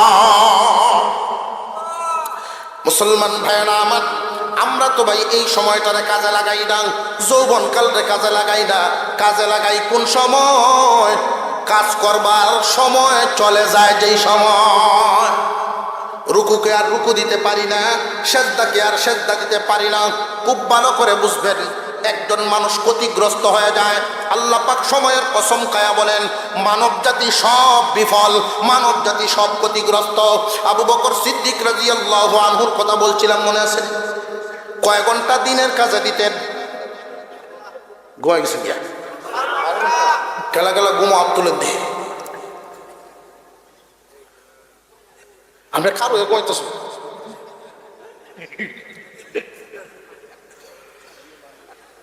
আমি তো দেখতে আছি আপনার সকাল। এরপরে এই কথাগুলি বলার উদ্দেশ্য হলো মনোযোগ কি পরিমাণ আছে। কারো এতে কে আপনি দেখছি, অনেক সময় আমরা বরাত দিলেও দেখা যায় আমি আছি এখানেও, কিন্তু আমার মন এনো নাই। আমি আছি নমাজ, মন কিন্তু নমাজ এমন হয়নি, না হয় না। এশার নামাজ পড়াইছেন ইমাম সাহেব, নামাজ সালাম ফিরাইছেন। এখন মুসল্লিদের মধ্যে মতানৈক্য শুরু হয়েছে যে হুজুর নামাজ তো 4 রাকাত দিছে না, 3 রাকাত সালাম ফিরাইছে। এক দলে কইতেছে আপনি 3 রাকাত সালাম ফিরাইছে, আরেক দলে পারে না। কিতা কো শীতের দিন বাইর যেন তাড়াতাড়ি 4 রাকাত হইছে। দুই দলের মধ্যে যখন ঠেলাঠেলি লাগছে, ইমাম সাহেব তো সিদ্ধান্তে পৌঁছতে পারতেছেন না। একজন কোনার থেকে কয়, না নামাজ ভুল হয়েছে, আমি গ্যারেন্টি দেখে তারাম। ইমাম সাহেবকে গ্যারেন্টিটা কেমনে দিলেন? কয় হুজুর, আমার ছোট ছোট দোকান আছে 4টে, আর এই 4 দোকানের হিসাব আমি 4 রাকাত নামাজও করি। 3টে শেষ হয়েছে, একটা বাকি হয়েছে। বুঝলাম নামাজ হয়ে গেলে হাত পাক দিয়েছি। নামাজ বেশ লাগাই দেয়, খুব শর্টকাটে বেরোলে হিসাব দিবেন। নামাজও কারণে দেখবেন যেটা স্বাভাবিকভাবে চলাফেরার সময় মনে হয় না, নামাজও কারণে এটা মনে হয়। একজন মানুষ এখানে থাকে, কিন্তু মেসেজটাও যেন এখানেই থাকা চাই। নামাজের ভিতরে যদি মন এদিক সেদিক চলে যায়, এই জন্য নিরাশ হওয়ার কিছু নাই। নামাজটা নষ্ট হয়ে গেছে যে না, নামাজ হবে। নামাজের সুরত, নামাজের শর্ত সারাই যদি ঠিক থাকে নামাজ হয়ে যাবে। তবে স্মরণ হওয়ার সাথে সাথে মনটাকে নামাজে নিয়ে আসে। স্বামী স্ত্রী দুইজন একসাথে আলোচনা করেন, মশা মাছি উড়া মাঝখানে উড়াল দিতেই পারে, তাই বলে আপনাদের মহব্বতের কোনো কমতে হবে না। নামাজের ভিতরে আপনি দাঁড়াইলেন, আল্লাহর সামনে দাঁড়াইছেন, মন এদিক সেদিক যাইতেই পারে, নামাজের ক্ষতি হবে না, নামাজ হয়ে যাবে। শর্ত সারাই ঠিক রাখলেই।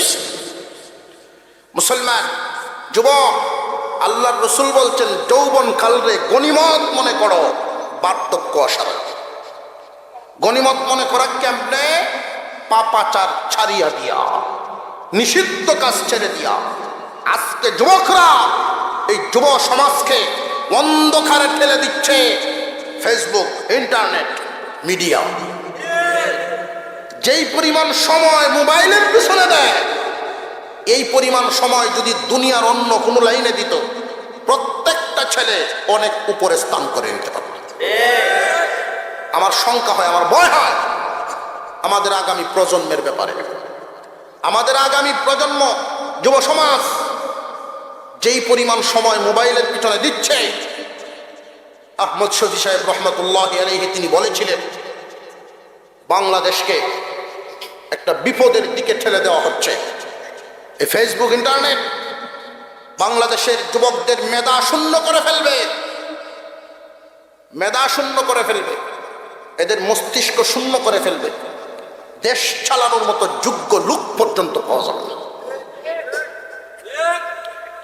সময় যেই পরিমাণ মোবাইলে দেয় দেখবেন 2টা, 2:30, 3টে পর্যন্ত দেন আছে, 3টে 4টে পর্যন্ত মুরাকাবাত। তার মস্তিষ্ক তখন এমন অবস্থায় পৌঁছে, বাবা আপন, মা আপন, তারাও যদি বলে তুই দেল্লা ঘুমা, তুমি যাও, তুমি কিতা বুঝো, মা বাপরে কই কিতা বুঝো। এমন বেয়াদব সন্তান আছে না নাই? এই সন্তানের ভবিষ্যৎ খুব একটা ভালো না। অনেক সন্তানই মনে করে মা বাবার চাইতে বেশি বুঝে। এই মা বাবার চাইতে বেশি বুঝে সন্তানটার ভবিষ্যৎ খুব ভালো হয় না। একবার গেছে বাজারও, ব্যবসা করে মানুষ, তরি তরকারি বেছে, যে সময় যেটা হয়, লাউ উড়ি সিম আলু যেটাই হয়। তো একদিন আলু বেচতেছে, তো ছেলে গেছে, আব্বা এখনো আলু বেচা হয়েছে না তোমার? ওই ওহুত, এত সহজে কি ব্যবসা করন যায়? যে তুমি যাও, আমি একটু বই, তুমি তো আসলে বুঝো না সবটা, তুমি যাও। তো ভূতের মাঝে মাঝে বাপের এভাবে কই হই দম হয়, প্রায় ভূতানিক তো আছে, বাপের কম বুঝে কয় না, বাপ বেগ কল ফুত তাই খুব আগ কল। তো বাপ মনে মনে ভাবতেছে না, আসরের নামাজটাও পড়ে একটা চাও খায়, 4 রাকাত নামাজ পড়তে আর 1 কাপ চা খাইতে 10-15 মিনিটের ভিতরে শেষ। সর্বোচ্চ না 20 মিনিটই লাগলো। 20 মিনিট পরে ফুতায় বাপ আয়া দেখে ফুতে পাল্লা ভাতর দইতাছে, বস্তা বস্তা গুছায়া পাল্লা ভাতর দই। ও ফুত, এত তাড়াতাড়ি বুঝছে কেমনে? ব্যবসা জানান লাগতো না, ব্যবসা তো জানতে হবে আগে। খুব ভালো হয়েছে রে, কত করে বেচছ? 8 টাকা কেজি। কেটে কি করলে? 12 টাকা তো আমার কিনা। ও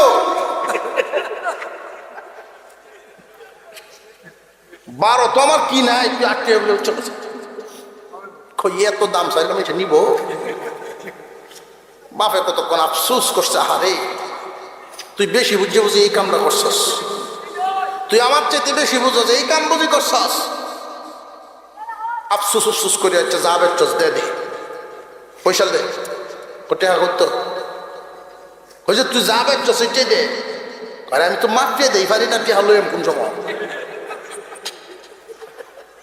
যার লাগে 10 কেজি, হ্যাঁ নেয় 20 কেজি, যার লাগে 2 কেজি, হ্যাঁ নেয় 8 কেজি, মাফিয়ে দেই পারি না, আমার পাগল হয়ে গেছে নিত।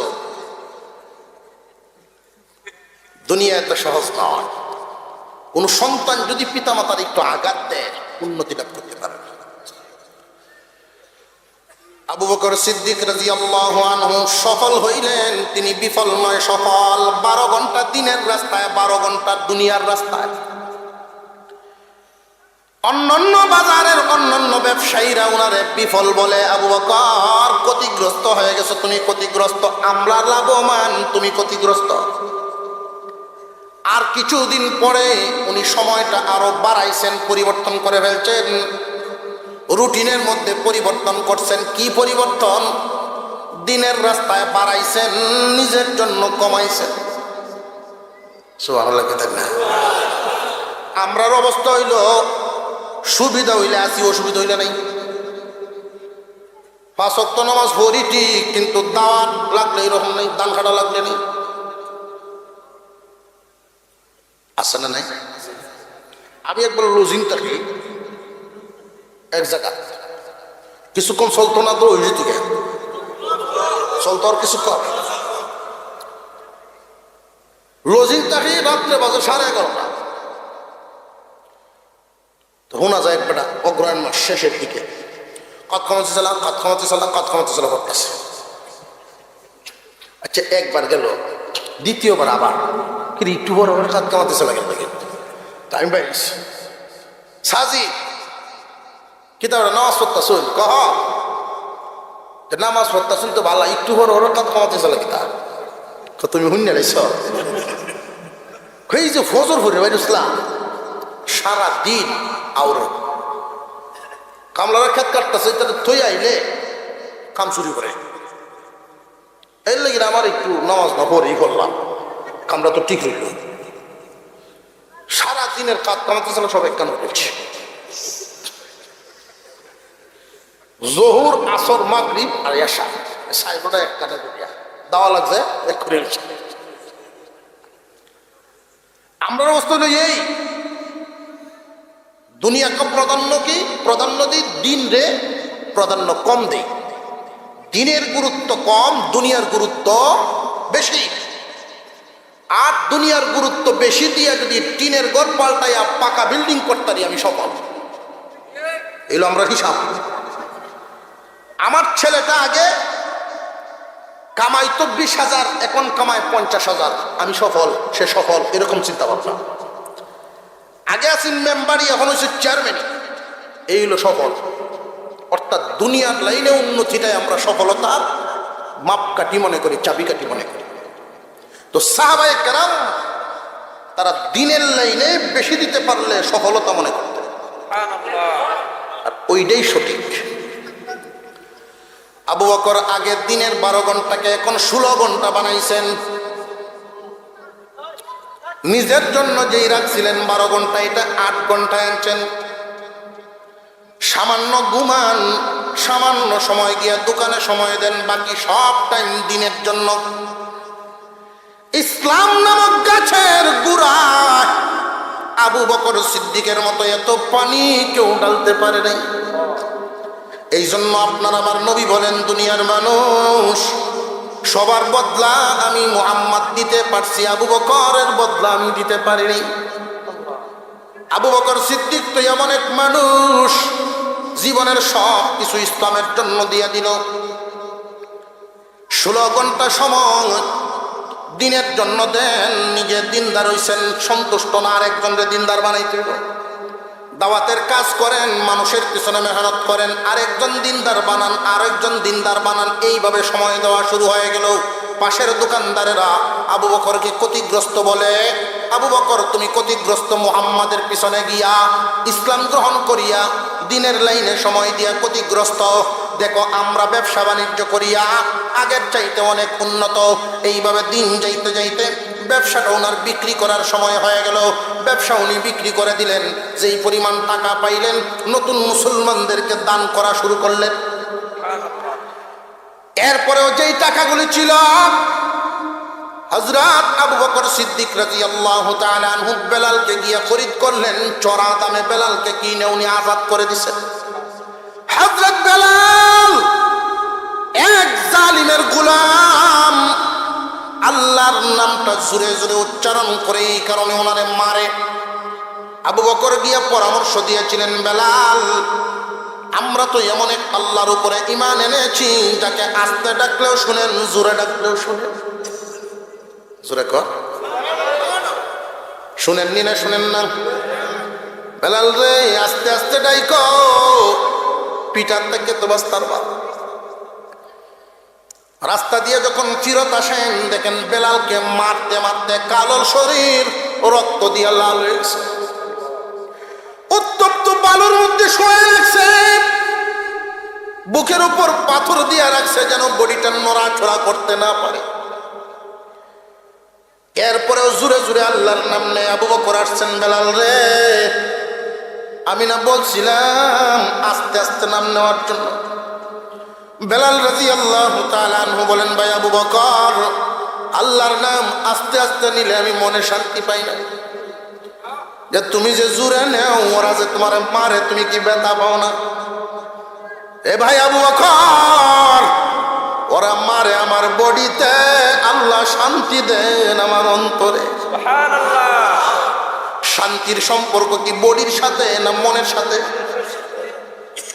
5 তলা বিল্ডিং এও ঘুম নাই মনে যদি শান্তি না থাকে আর রেল লাইনেও মানুষ ঘুমায় ইট মাথার তলে দিয়া শান্তির সম্পর্ক মনের সাথে রে আবু বকর ওরা মারে আমার বডিতে আল্লাহ শান্তি দেন, আমার অন্তরে আমার দুঃখ লাগে না। আবু বকর বলেন, তাহলে এমন একজন দামি মানুষকে আমি আর গোলাম রাখবো না, কিনে আজাদ করে দেব। আল্লাহর কাছে অনেক দামি মানুষ, চড়া দামে কিনছেন, লম্বা কাহিনী। এই খবর বিশ্বনবীর কাছে গেছে। নবীজি বলেন, আবু বকরকে গিয়া বলো, এ তো ফজিলতপূর্ণ কাজের জন্য যেন আমারও শরীক রাখে এই কাজে। আবু বকর বিশ্বনবীর কাছে আইসা বলেন, নবীজি,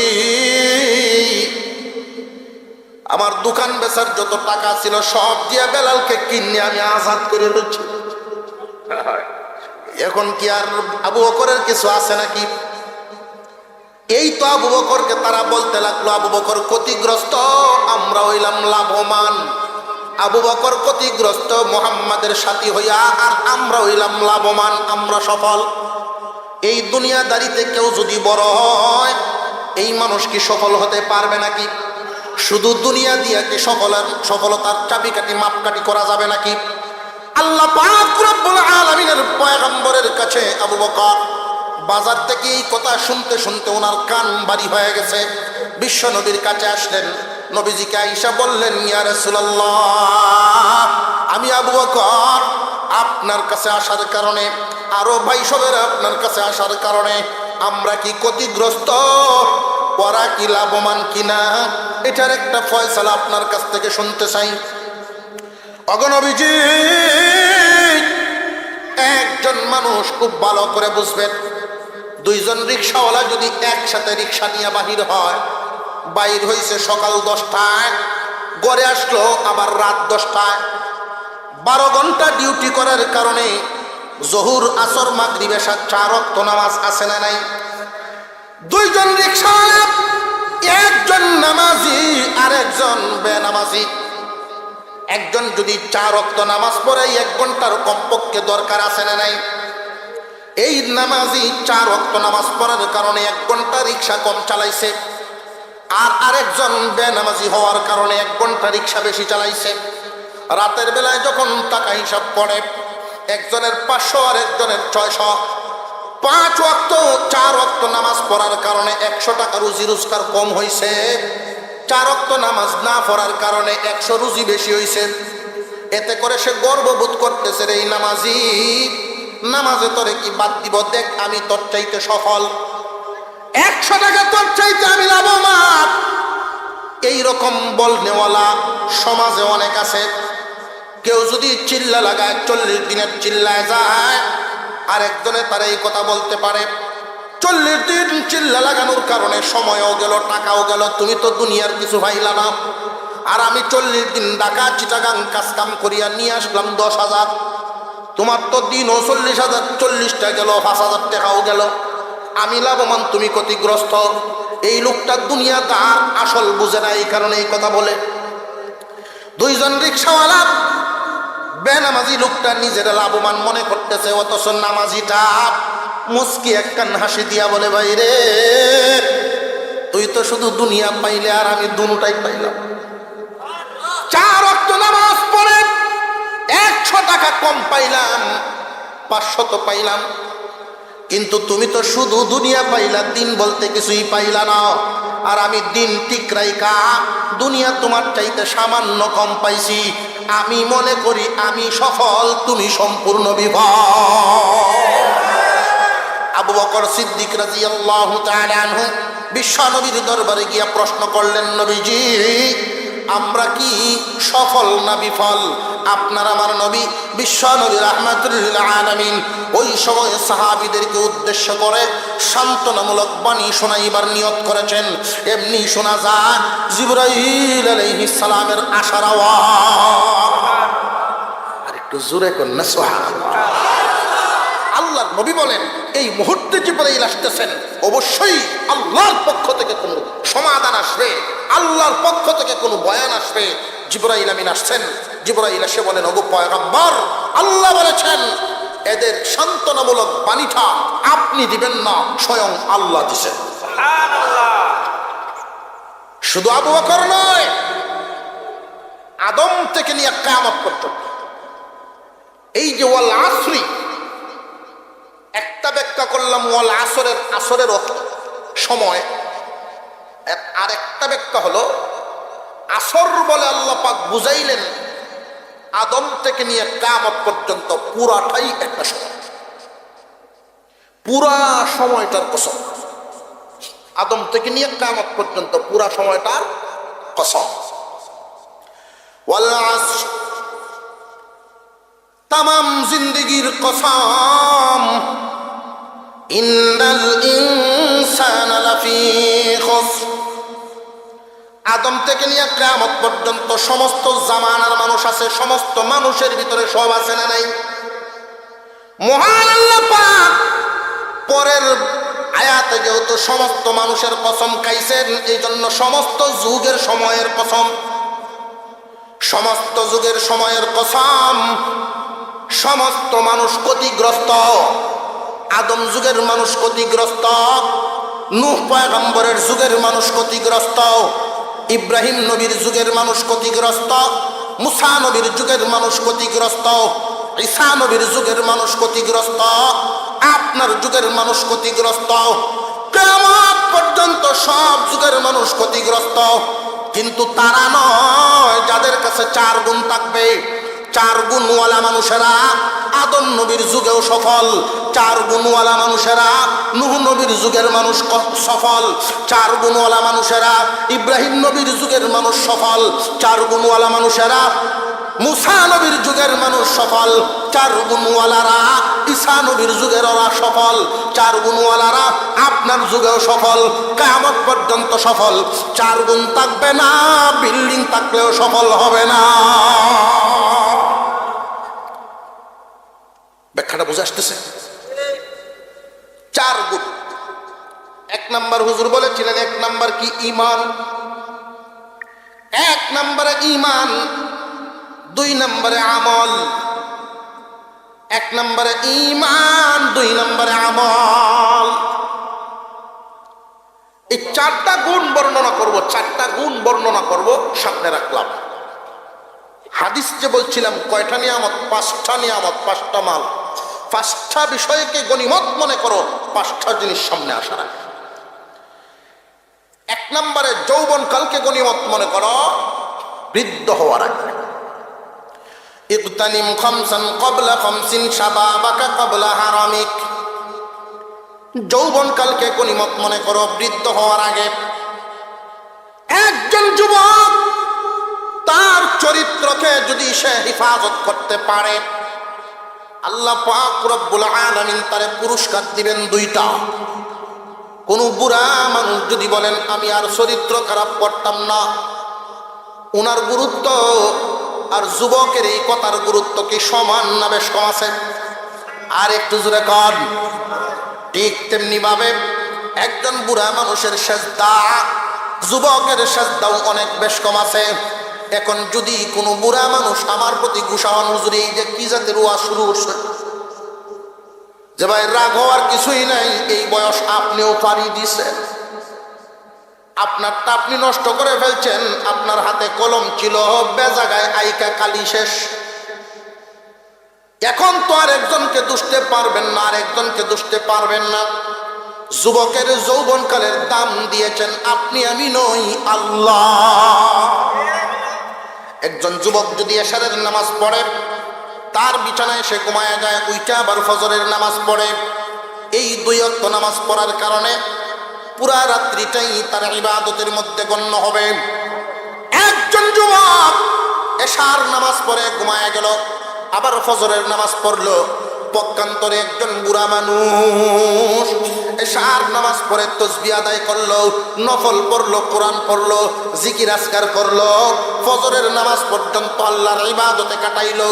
যুবকের ঘুম আর ওই মুরব্বী মানুষের ইবাদত সমভাবে আল্লাহ দান করবে। যুবকের বয়স, যুবকের এই যৌবনকালের দাম আছে না নাই? হিসাব করবা যুবক, এখন সময় লাগাও, এই সময়টাকে কাজে লাগাও, বয়সকালে পাইবা। ইগতানিম খামসান ক্বাবলা খামসিন শাবাবাকা ক্বাবলা হারামিক, সিহহাতাকা ক্বাবলা সুকমিক ওয়া গিনাকা ক্বাবলা ফাকরিক। 2 নাম্বার, সুস্থতাকে গনিমত মনে করো অসুস্থ হওয়ার আগে। সুস্থতাকে গনিমত মনে করবো অসুস্থ হওয়ার আগে। সুস্থতার দাম আছে না নাই? ঘুমাই গেছে কি আবার? সুস্থতার দাম আছে না নাই? মুসা আলাইহিস সালাম আল্লাহকে বলেন, আল্লাহ একখান কথা কইতাম। আল্লাহ বলেন, কও। কথাটা বেশি সুবিধা না? কথাটা বেশি সুবিধা না এমন কথা কইতা কেন? এই জন্যই তো অনুমতি চাইতেছি। মুসা আলাইহিস সালাম তো আল্লাহর সাথে সরাসরি কথা বলতে পারতেন। মুসা আলাইহিস সালাম বলেন, আল্লাহ আগে মাপ চাইয়া নিতেছি। যে কি কথা? আমি যদি আল্লাহ হইতাম, তুমি যদি বান্দা হইতাম।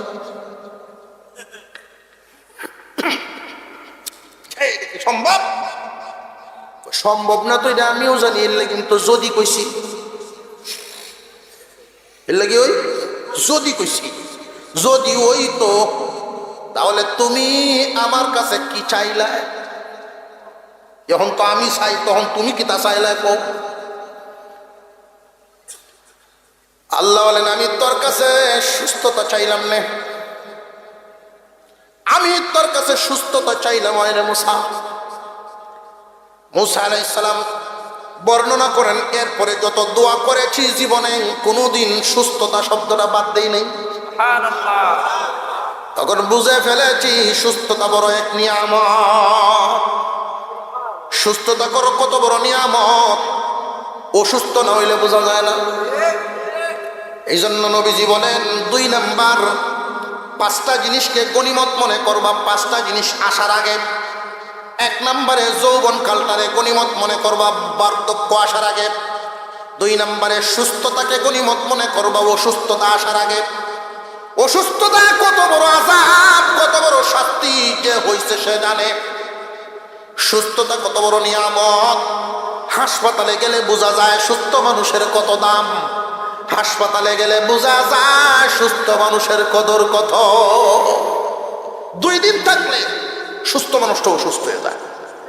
রোগী একজনের টানলে সুস্থ মানুষটা অসুস্থ হয়ে যায়। এখন এখানে একটা ব্যাখ্যামূলক আলোচনা। সুস্থতাকে গনিমত মনে করা অসুস্থ হওয়ার আগে। আমি অসুস্থ হওয়ার আগে সুস্থতাকে গনিমত কিভাবে মনে করব? যে পারলে রোগীর সেবা করো। কেউ যদি সুস্থ থাকা অবস্থায় কোনো অসুস্থ মানুষের সেবা করে, অসুস্থ মানুষ কি আর একজন অসুস্থ মানুষের সেবা করতে পারে নাকি? নাডার আওয়াজ তো লক্ষণ বলা। কোন অসুস্থ মানুষ কোন রোগী কি আরেক রোগীর সেবা করতে পারে? আল্লাহর নবী বলেন, নিজে রোগী হওয়ার আগে আরেক রোগীর সেবা করো। অনেকের মা বাপ এমন বুড়া হইছেন, ঘরের ভিতরে স্ট্রোক করে পড়ে আছেন। বুড়া মানুষ টানতে টানতে, রোগী টানতে টানতে অনেকে অতিষ্ঠ হয়ে যায়। আল্লাহর পয়গম্বর বলেন, কেউ যদি এমন হয় কোন একজন রোগীর সেবা করো, সুসংবাদ লও তোমার নামে আল্লাহ পাক জান্নাতে বালাখানা বানাইতেছেন। রোগীর সেবা করলে তুমি লসে পড়বা না। রোগী যদি টানবার পারো জান্নাতের মালিক হইবা। রোগীর সেবা করলে কি লস না লাভ? একজন মানুষের আব্বা সুস্থ অবস্থায় চলতে ফিরতেই মারা গেছেন। সন্তানরা খুব খুশি। অন্যান্য সন্তানদের আবার এমন আছে, কোনো একজনের সন্তান বড় হয়েছেন, সংসারী হয়েছেন, উনি গর্ভবতী হয়ে গেছেন। এই সন্তান যদি এটা মনে না করে, তারার কপাল বালা, আমার কপাল খারাপ। তারার আব্বা কত সুস্থ অবস্থায় মারা গেছে, আমার আব্বা বুড়ো হয়ে গর্ভবতী হয়েছে, টানতে টানতে যান শেষ। এইরকম যেন মনে না করে, বাবা রে তোমার আব্বারে আল্লাহ বিছানায় ফালাইয়া, তোমার আম্মারে আল্লাহ বিছানায় ফালাইয়া, তোমারে দিয়া টানাইয়া খেদমত করাইয়া, তোমারে জান্নাতের মালিক বানাইয়া তারারে বিদায় দিব। এটা বুঝতে হবে। এটা কয় নাম্বার গেল? ইবতানিম খামসান ক্বাবলা খামসিন শাবাবাকা ক্বাবলা হারামিক। যৌবন কালকে গনিমত মনে করো বুড়া হওয়ার আগে।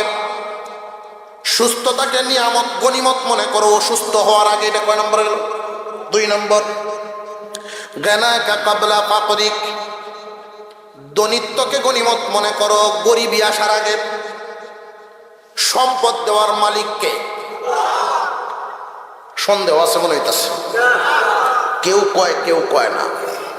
সম্পদ দেওয়ার মালিককে,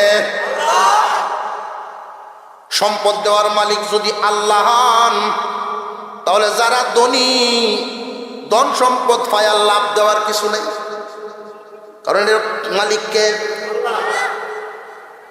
আল্লাহর পয়গম্বর বলেন সম্পদ দেওয়ার মালিক আল্লাহ। সুতরাং তুমি ধনী হইছ, মালের শুকর আদায় করো, গনিমত মনে করো, মাল সুন্দরভাবে ব্যবহার করো। মুফাসসিরিন ওয়াল মুহাদ্দিসিন এই হাদিসের ব্যাখ্যা করতে গিয়ে এইভাবেই বলেন, রে দুনিয়ার মানুষ, আজকে তুমি ধনী, কালকে ফকির হয়ে যেতে পারো। এই জন্য কবিগণ বলেন, সকালবেলার ধনী ফকির সন্ধ্যাবেলা, নদীর পার বাঙে ওপার গড়ে, এই তো নদীর খেলা। সকালবেলার ধনী তুমি, ফকির সন্ধ্যাবেলা। আছে না নাই? এই ধনী সকাল এবং সন্ধ্যা বলতে কি বুঝাইলেন? সকাল বলতে মানুষের প্রথম জীবন, সন্ধ্যা বলতে মানুষের শেষ জীবন। মানুষের প্রথম জীবনে সম্পদ ছিল, তার চলাফেরা অপচয়, গান বাজনায় টাকা পয়সা দেওয়া, ইচ্ছা মতো চলেছে। কিন্তু তার শেষ জীবনে এমন অবস্থা হইছে, ঔষধ কিনে খাওয়ার সামর্থ্য নাই, এমন অবস্থাও আছে না নাই? আল্লাহ পাক রব্বুল আলামিন সম্পদ দেন, এক সময় দিয়া পরীক্ষা করেন, দুনিয়ার মানুষ রে, সম্পদটা পায়া তোমার পজিশন কোন পর্যায়ে থাকে মাওলা এটা পরীক্ষা করেন। কেউ যদি তার সম্পদে সময় মতো কাজে লাগাইতে না পারে, ঠিক মতো ব্যবহার করতে না পারে, সম্পদে বদ্ধ দেয়। সম্পদে বদ্ধ দেওয়ার কারণে দেখবেন দাদার আমলের সম্পদ নাতি পর্যন্ত পৌঁছে না, হাত বদল হইয়া যায়। কারণটা কি? কারণটা কি? সম্পদকে সুন্দরভাবে ঠিক মতো ব্যবহার কেমনে করা। রে অনেক ধনী মানুষ এমন আছে, গরিবদের প্রতি অনেক সদয়। অনেক ধনী মানুষ এমন আছেন, গরিবদের প্রতি সদয়। কোন গরিব মানুষ তার বাড়িতে গেলে 1 কেজি চালের জন্য ঘুরে আসতে হয় না। কোন গরিব মানুষ তার কাছে গেলে 500 দানের জন্য ঘুরে আসতে হয় না। সে যদি কাউকে কামলালো, কামলারা তার প্রতি খুব খুশি থাকে। এমন মালিক আছে না নাই? কাজের লোকেরা যদি মালিকের প্রতি খুশি থাকে, মালও খুশি থাকে। কাজের লোকরা যদি মালিকের প্রতি খুশি থাকে, মালিক যদি কাজের লোকদের সাথে সুন্দর আচরণ করে, কেমনে একটা ব্যাখ্যা না দিলে বুঝবেন না। অনেক জালিম মানুষ আছে, সারাদিন কাজ কাম করানোর পরে একজন মানুষ যখন কাজ করে, বান্দারে তুমিও মানুষ, রক্ত মাংসের গড়া, সেও মানুষ, রক্ত মাংসের গড়া। তার জমিনে কাজ করো, সে মালিক, তুমি গোলাম। তার মনে কি একটা আঘাত আছে না নাই? আমি গোলাম, আরেকজন মালিকের কাজ করতেছি। আল্লাহ তারে ধনী বানাইছে, আমারে গরিব বানাইছে, এর একটা কষ্ট তো আছে। সারাদিন কষ্ট করার পরে, পরিশ্রম করার পরে যদি সন্ধ্যাবেলায় টাকাটা দিয়া দাও, নবী যেমনি শিখাইছেন, আল্লাহর নবী শিখাইছেন, গাম শুকাইবার আগেই মজুরের মজুরি দিয়া দাও। গাম শুকাইবার আগেই দিয়া দাও। এই জন্য উত্তম মালিক যারা সুন্দরভাবে মাল সম্পদরে ব্যবহার করতে চান, কথাটা লইয়া যান, টাকা পকেটে লইয়া কামলা লইবেন।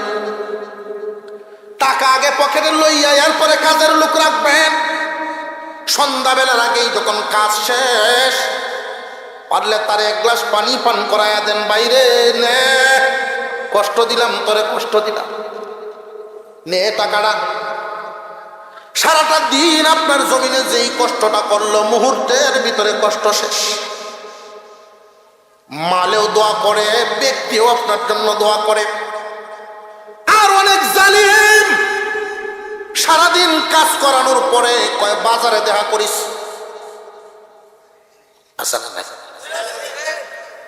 বাড়ির যখন যায় বিবি কয় সারাদিন কষ্ট করলা টেহা কই, বাজার আনুন লাগবো, আনবাতে রান্নু। যে দেও ব্যাগ, মালিকে কইছে বাজারও গিয়ে দেয়া করতাম। সন্তানাদিরে খানা খাওয়ানোর জন্য, বিবিরে খাবার দেওয়ার জন্যই তো সারাদিন কষ্ট। এই ব্যাগ লইয়া বাজারে গেল, মালিক পায় না। মানুষ খুঁজে বাহির করা কি সহজ না কঠিন? এখন এনে মোবাইল আইছে, মিশা কথাও বাড়ছে, হাসা কথাও বেশি। ঘুরতেছে ঘুরতেছে, মালিক পায় না। রাত বাজে 8টা, আরেক বেড়ার গুডাউনের পিছনে বইয়া টাস খেলায়। 4-5 জনের সামনে টাস খেলতেছে, গিয়ে বেসা আপনারে খুঁজতেছি, ভাই না তো ড্যাডি সাহেব চমেশের সামনে গিয়ে খুব খেপছে। এর লাগে তোরার মতো মানুষের কামলালো নাই। সারাদিনে কষ্ট করি আর এক কষ্ট, এখন সন্ধ্যা পর্যন্ত খুঁজতে খুঁজতে এখন আরেক কষ্ট, এই দমকে দিছে আরেক কষ্ট।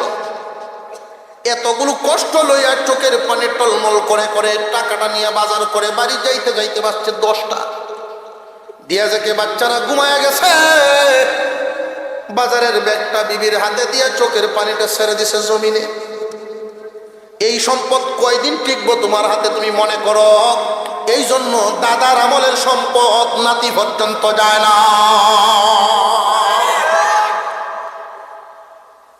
দনিত্বকে গনিমত মনে করো ফকিরি আসার আগে। দনিত্বকে গনিমত মনে করবা ফকিরি আসার আগে। ঠিক মতো ব্যবহার করো, যদি ঠিক মতো ব্যবহার না করো কপালটা পড়াইবা, কাম হইতো না।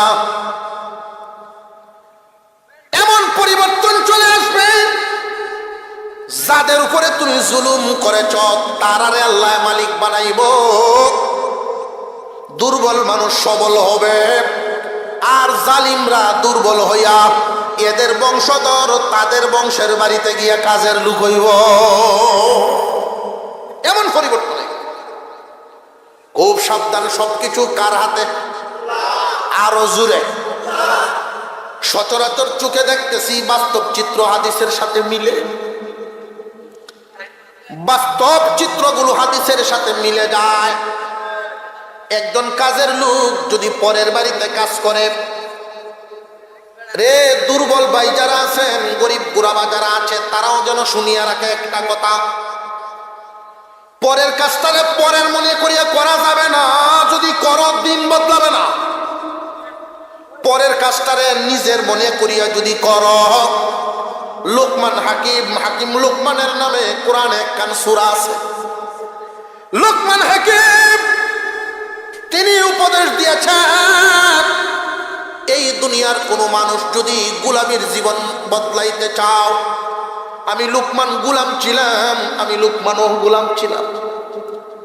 3 জন কালো মানুষরে আল্লাহ দামি বানাইছেন, এর মধ্যে একজন হাকিম লোকমান। গোলাম ছিলেন, আল্লাহ পাক বাদশার চেয়েও সম্মান দিছেন। কেমনে হইলেন সম্মানী? উনি বলেন, আমি যখন মানুষের কাজ করতাম নিজের মনে করে করতাম।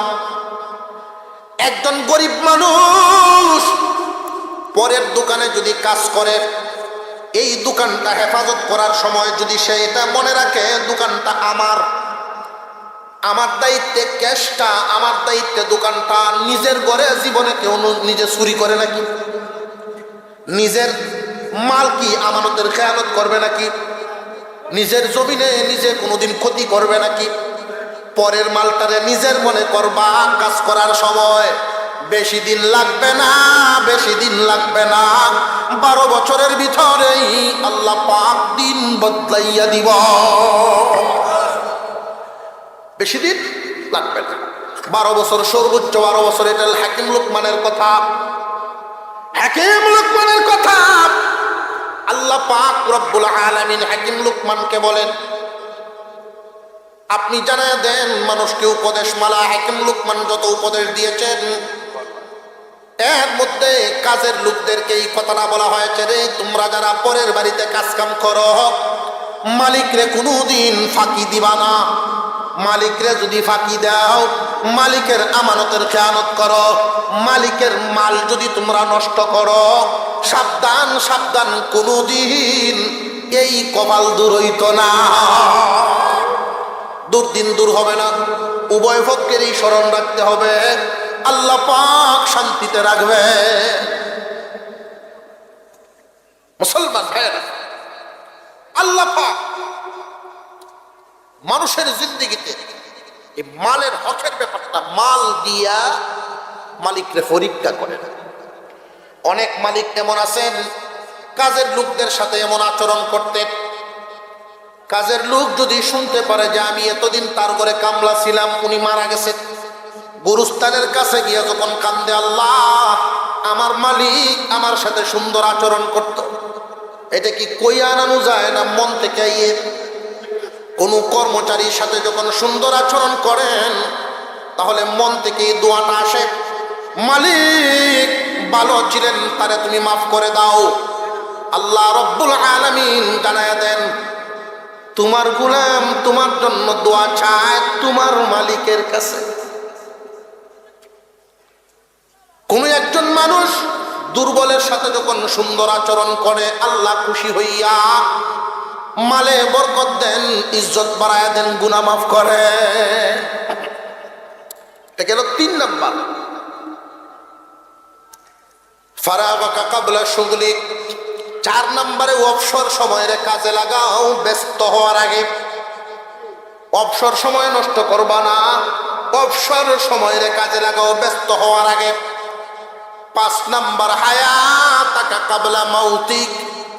হায়াতকে কাজে লাগাও মৌত আসার আগে। 4 গুণে গুণান্বিত মানুষ যারা, তারা হবে সফল, পৃথিবীর সব মানুষ বিফল। এটা কার কথা? আল্লাহ। ওয়াল আসরি ইন্নাল ইনসানা লাফি খুসর ইল্লাল্লাযীনা আমানু ওয়া আমিলুস সালিহাত ওয়া তাওয়াসাউ বিল হাক্কি ওয়া তাওয়াসাউ বিস সবর। 1 নাম্বার ঈমানওয়ালা, 2 নম্বরে আমলওয়ালা, 3 নম্বরে সৎ কাজে আদেশওয়ালা, 4 নম্বরে অসৎ কাজে বাধাওয়ালা। এইখানে সৎ কাজের আদেশ আর অসৎ কাজে যেই বাধা, এটার মধ্যে আলোচনা আছে। সৎ কাজে আদেশ, অসৎ কাজে বাধা দিতে গিয়া অনেক সময় বিপদের সম্মুখীন হওয়া লাগে না লাগে না? হক কথা বললে কারোর উপরে পড়লে তার কাছে টক তিতা লাগতে পারেনি না পারে না? সুদখোরের বিরুদ্ধে কথা বলবেন, এটা তার উপরে লাগবে। ঘুষখোরের বিরুদ্ধে কথা বলবেন, এটা তার উপরে লাগবে। এটাই স্বাভাবিক দুনিয়ার রীতি। একজন মানুষ 4 গুণে গুণান্বিত হয়ে গেলে এই মানুষ সফল। 1 নাম্বার ইমানদার। শুধু ইমানদার হলেই সফল নয়, পরিপূর্ণ সফল নয়। শুধু ইমানদার হইলে জাহান্নাম থেকে, চিরস্থায়ী জাহান্নাম থেকে বাঁচার মতো সফলতা পাই। শুধু ইমানই আছে, তার কোনো ভালো আমল নেই। চিরস্থায়ী জাহান্নাম থেকে বাঁচার জন্য এতটুকু সফলতা পাই। 2 নাম্বার গুণটা হলো আমলওয়ালা হয়ে যাও। ইমানওয়ালা হওয়ার পরে তোমার আমলওয়ালা হওয়া লাগবে, আমল লাগবে। এই আমল কাকে বলে? আমল তো ভালো ভালো যত কাজ সবই হলো নেক আমল। নিজের মতে জীবন যাপন করলে এটারে বলে জিন্দেগি, নবীর মতে চললে এটা হইল বন্দিগি। যত আমল আছে নেক আমল, এর মধ্যে সর্বোত্তম, সবচাইতে পাওয়ারফুল, সবচাইতে লাভবান আমল কোনটা? এটা হইল সবচাইতে লাভবান হওয়ার মতো আমলই হইল নামাজ। কেন? সমস্ত বিধিবিধান নাজিল হইছে আল্লাহর পক্ষ থেকে জমিনও, আর সমস্ত বিধিবিধান নাজিল করছেন জমিনও। আর নামাজকে দেওয়ার জন্য আল্লাহ পাক নবীজিকে নিছেন আসমানও। এই জন্য নামাজ এমন এক ইবাদত, নামাজের ভিতরে হজের সওয়াব আছে, নামাজের ভিতরে যাকাতের সওয়াব আছে, নামাজের ভিতরে রোজার সওয়াবও আছে, নামাজের ভিতরে জিকিরের সওয়াব আছে, নামাজের ভিতরে কোরআন তেলাওয়াতের সওয়াব আছে, নামাজের ভিতরে আল্লাহর ধ্যানের সওয়াব আছে। সমষ্টিগত ইবাদত নামাজ। আমরা আজকে অন্তত পক্ষে ওয়াজ মাহফিলে আইসা একটা ওয়াদা কি করতে পারি যে ইনশাআল্লাহ নামাজ ছাড়তাম না। কারা কারা নামাজ পড়বেন ইনশাআল্লাহ? আল্লাহ কবুল করেন, বলুন আমিন। আল্লাহ কবুল করেন, বলুন আমিন। হাত নামান। সুবিধা হইলে পড়াম, অসুবিধা হইলে ছেড়ে দেব, এরকম কি বিষয়টা? সবসময় ইনশাআল্লাহ। আমাদের জন্য কপাল কত ভালো, আল্লাহ তাআলা পুরা জমিনটাকে এই মসজিদ বানায় দিচ্ছে। হাওড়ে গেছেন, ব্যস্ত হয়ে গেছেন, অসুবিধা নাই, নামাজ পড়ে। খেতের আইলে যাই নামাজটা বিছায়া, নামাজে যখন দাঁড়ায় আল্লাহর কোনো বান্দা, আল্লাহ বলেন ফেরেশতারা, দেখছো আমার বান্দা শুধু অবসর থাকলে আমারে চিনে না, না ব্যস্ত হইলেও আমারে বলে না। অবসর থাকলে জামাতে পড়ে, ব্যস্ত হওয়ার কারণে আউরে পড়তেছে একা, আমারে ভুলে নাই। যাও দুইজন ফেরেশতা যাও, ডানে বামে দুইজন দাঁড়ায় জামাতে সবের ব্যবস্থা। মুসলমান ভাইয়েরা আমার, সৎ কাজের আদেশ অসৎ কাজে যখন বাধা দিবেন, তখন সমাজের একদল মানুষ, এক শ্রেণীর মানুষ আপনার বিরুদ্ধে যাবে। দরবার পঞ্চায়েত সালিশ বৈঠক বইয়ে যখন হক কথা বলবেন, সবার কাছে আপনি ভালো থাকতে পারবেন না, দুই চারজন আপনার বিরুদ্ধে যাইব। সুযোগ খুঁজব কেমনে আপনার একটু সিফাত ফালানি যায়। আছে না এমন চিত্র? আমাদের এই জমিনে এমন চিত্র আমরা দেখি, মার্ডার মামলার আসামি মুছো তেল দিয়া গুড়া, মূলা চুরির মামলায় জেল কাটে, মূলা চুরির মামলায় জেল কাটে, মার্ডার মামলায় আরামসে ঘোরাফেরা করে। আছে না নাই? প্রকাশ্যে দিবালুকে হত্যা করেও জেলের বাইরে, আর হক কথা বলার কারণে জেলের ভিতরে।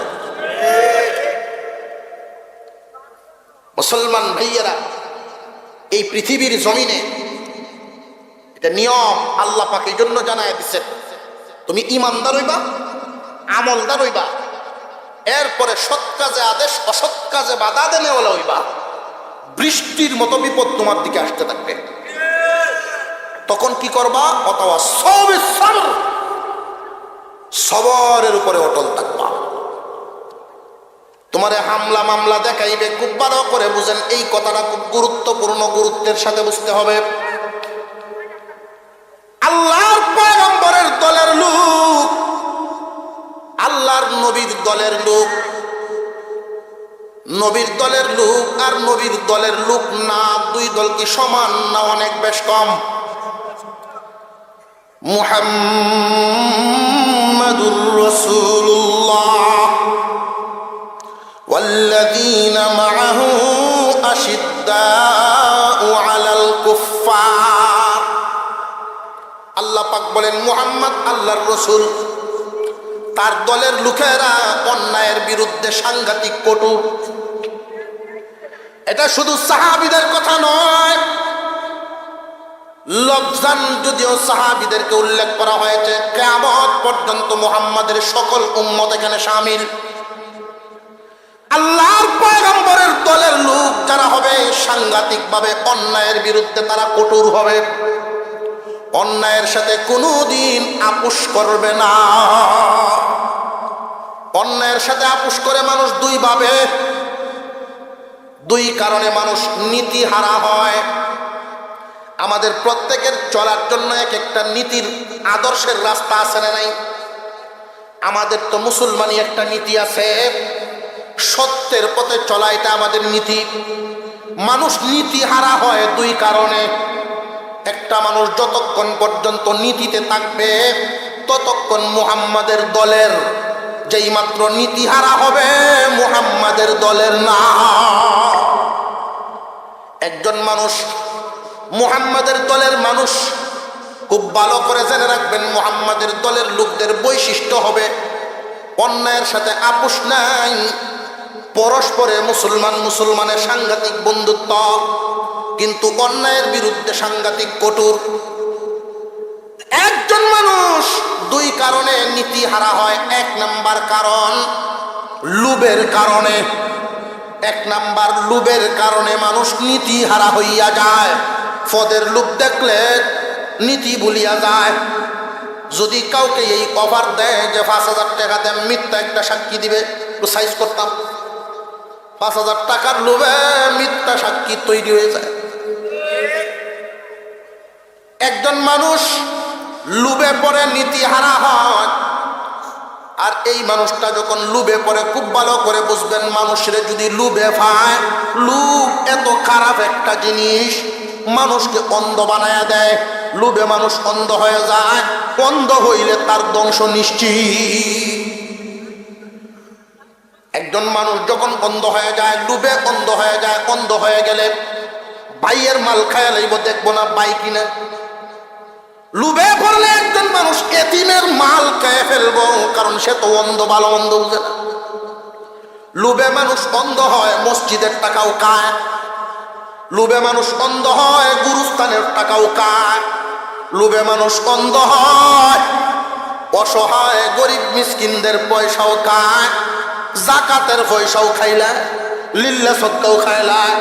লোভে মানুষ অন্ধ হইয়া এমন অবস্থা হয়, এক লোককে, হুজুর আমরা এলাকার চেয়ারম্যান 3টা বাথরুম খাইলেছে।